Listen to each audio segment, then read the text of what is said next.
Paul Kagame est un homme d'État rwandais, né le 23 octobre 1957 à Tambwe, au Rwanda. Il est surtout connu pour son rôle dans la reconstruction du Rwanda après le génocide de 1994 et sa longue présidence en tant que chef de l'État rwandais.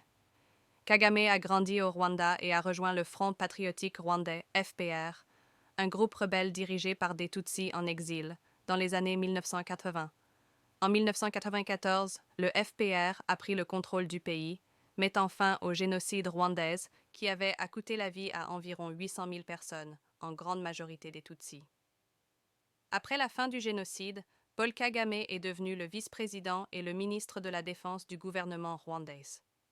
En 2000, il a été élu président par l'Assemblée nationale du Rwanda et il est devenu le président officiel en 2003 après la démission de l'ancien président Pasteur Bizimungu.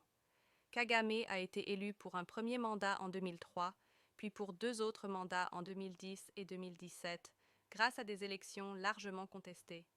Sous la présidence de Paul Kagame, le Rwanda a connu une croissance économique significative et est souvent cité comme un exemple de réussite en matière de développement en Afrique.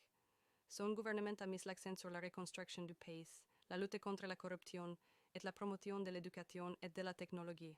Kagame est également crédité d'avoir contribué à la réconciliation nationale après le génocide et à la stabilité politique.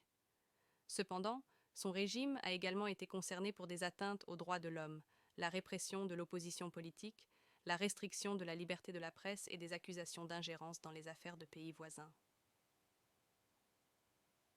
Le Rwanda sous la présidence de Kagame est souvent décrit comme un État à parti unique, avec un contrôle politique étroit de la part du FPR.